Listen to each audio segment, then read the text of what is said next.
법률로 마음을 치유합니다. 회생파산TV 김영용 법무사입니다. 안녕하세요. 아나운서 전지우입니다. 개인회생 신청을 하고 네. 기각 결정을 받는 분들이 있다라는 이야기가 있어요. 실제로 이런 경우들이 많이 나오나요? 제가 뭐 다른 영상에서도 통계 자료 제가 나름 분석해서 말씀드렸던 적이 있는데 10% 정도 되는 것 같아요. 기각이라는 게 개인회생 신청을 하셨다가 개시 결정도 받지 못하고 기각되는 걸 말하거든요. 그 단계에서 기각 결정을 받게 되는데 이게 전체 사건 중에서 한 10% 내외 정도 되는 것 같아요. 그럼 좀 속상할 것 같은데 네. 이 실무에서 기각 결정을 받게 되는 가장 큰 이유가 뭐예요?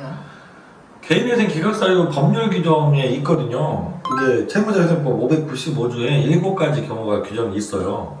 근데 이 7가지 경우가 뭐 대다수는 사실은 적용이 거의 안 되고 있는 것 같고, 기각이 가장 많이 되는 이유는 서류 제출을 제때 안 해서, 특히 법원에서 서류 검토 후에 보정 권고를 내시는데 네. 이 보정 권고에 따라서 보정서를 준비해서 제출해야 되거든요. 근데 이거를 보정 기간 안에 제때 내지 못해가지고 기각 결정을 받는 경우가 가장 많이 발생하고 있는 것 같아요. 제가 알고 있기로는 이 보정 권고가 상당히 좀 복잡하게 나오잖아요. 그래서 그렇죠. 서류를 좀 많이 요구하는 걸로 알고 있는데 네. 이 의뢰인분들이 준비하는 이 보정 서류 좀 어려울 것 같은데 많이들 어려워하시죠? 보정 권고가 이제 간단한 분은 뭐 한 장으로 끝나는 분들도 계세요. 뭐 변조율이 정말 높다, 90% 정도 되고 뭐 그 이상 된다 그러면 보정 권고 아예 안 나오는 분들도 계시기는 한데 극히 드문 일이에요. 극히 드문 일이고 대부분은 보정 권고를 뭐 한두 차례 이상은 다 받게 되십니다. 그러다 보니까 아무래도 준비해야 될 서류도 많고, 그 서류 중에 특히 뭐 계좌 내역 정리해달라는 거, 카드 거래 내역 정리해달라는 거, 이런 것들은 뭐 하루 이틀 밤을 새야 되는 그런 양이 나올 수도 있어요. 그래서 상당히 어려워하시는 경우들이 있습니다. 보통 이 보정 기간을 얼마나 줘요? 보정기간 일반적으로는 2주 정도 줘요. 보정 권고는 그 양이라든가 아니면 해당 법원 회생위원 따라서 기간을 주어지는 기간이 좀 달라질 수는 있어요. 근데 통상 한 2주 정도 기간을 주고 있습니다. 근데 혹시 이 보정 기간 안에 준비하기가 조금 어려워서 좀 더 시간이 필요하다 생각하시는 의뢰인분들도 계실 것 같은데 추가적으로 좀 요청을 더 길게 해달라고 할 수 있는 건가요? 네네.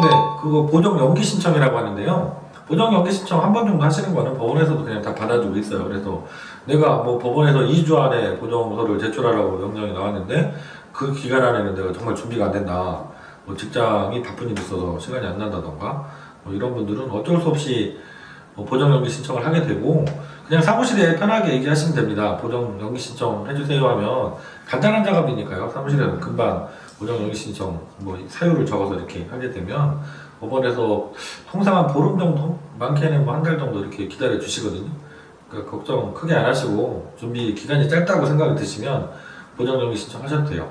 다만 보정 연기 신청하시면 그만큼 내 사건 결정받는 시간은 좀 길어질 수밖에 없겠죠. 보정 권고에서 요구하는 서류를 만약에 모두 제출하지 못하는 경우도 있을 것 같아요. 네네네. 보정 권고에 따라서 이 100% 모든 서류를 다 제출해야 하는지 법무사님이 좀 알려주세요.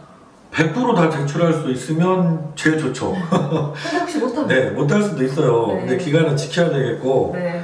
그러면 일단은 서류를 어쨌든 부족하더라도 기간 안에 제출해 주시는 게 좋아요.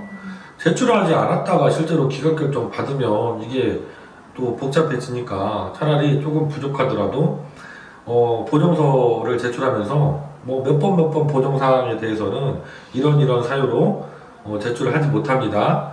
빠른 시일 안에 추가로 보정서를 제출하면서 꼭 제출하겠습니다. 이렇게 하고 제출하셔도 큰 문제가 안 됩니다.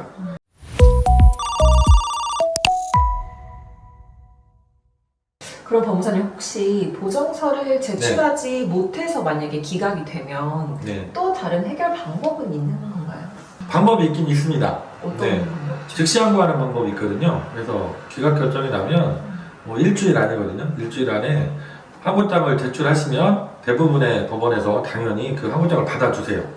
근데 이때 문제가 좀 있는 게 보정서 제출하지 못한 서류들을 다 모아서 보정서를 제출하면서 항고장을 제출해 주셔야 되거든요. 그래서 그 뭐 시간이 부족해서 못했던 분들은 좀 서둘러서 준비하셔서 항고장 제출하면서 보정서를 같이 제출해 주셔야지 기각 결정이 다시 취소가 되고 다시 개인회생을 진행할 수가 있게 돼요. 네, 오늘은 개인회생 개시결정도 못 받고 기각결정 받는 경우들이 꽤 있거든요. 10% 정도 된다고 말씀드렸잖아요. 그 가장 큰 이유는 보정 권고에 따른 보정서를 제출하지 못하는 경우거든요. 그래서 보정서 꼭 제때 준비해서 제출해 주시고, 기간이 혹시 부족하다면 보정 연기 신청하실 수 있고, 혹시 제출을 정말 못해서 기각결정 받았다고 하면 항고해서 다시 개인회생 절차를 진행하는 방법도 있다라고 설명을 드렸어요. 오늘 영상도 여러분께 도움이 됐으면 좋겠고요. 다음 시간에도 더 좋은 영상 준비해서 다시 찾아뵙도록 하겠습니다. 네, 영상이 도움되셨다면 구독과 좋아요 부탁드립니다. 고맙습니다.